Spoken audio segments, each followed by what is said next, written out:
ಬಲಿ ಕಂದನಿಗೆ ನೀವೇ ಸರ್ವಸ್ವ.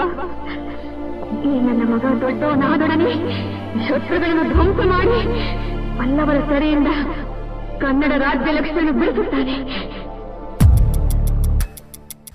ಆ ರಾಜದ್ರೋಹಿಯನ್ನು ಹುಡುಕಿಕೊಂಡೇ ನಾನು ಇಲ್ಲಿಗೆ ಬಂದದ್ದು. ಅರಸು ಮಕ್ಕಳೆಂದರೇನು, ಅವರನ್ನು ಸಾಮಾನ್ಯ ಬ್ರಾಹ್ಮಣರ ಹುಡುಗ ಎದುರಿಸುವುದೆಂದರೇನು? ಸೂರ್ಯಚಂದ್ರರ ಮೇಲಾಣೆ, ನಮ್ಮ ಕುಲದೈವ ಮಧುಕೇಶ್ವರನ ಮೇಲಾಣೆ, ಆ ರಾಜಕುಮಾರನೇ ನೀನು. ಯಾರು ನೀನು? ಮಯೂರ.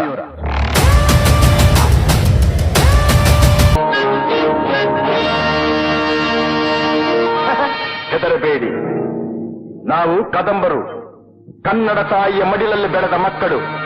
ಕನ್ನಡಿಗರ ಧರ್ಮ, ಕನ್ನಡಿಗರ ನೀತಿ, ಕನ್ನಡಿಗರ ಸಂಸ್ಕೃತಿ ನಮ್ಮ ರಕ್ತದ ನಾಡಿಗಳಲ್ಲೂ ಹರಿದಾಡುತ್ತಿದೆ. ದುಷ್ಟನೇ ಆಗಿರಲಿ, ದ್ರೋಹಿಯೇ ಆಗಿರಲಿ, ಅವನಂಥ ಅನ್ಯಾಯ ಅಕೃತ್ಯಗಳನ್ನೇ ಮಾಡಿರಲಿ, ಅಸಹಾಯಕರಾದವರಿಗೆ ಕರುಣೆ ತೋರಿಸುವುದೇ ನಮ್ಮ ಹುಟ್ಟು ಗುಣ.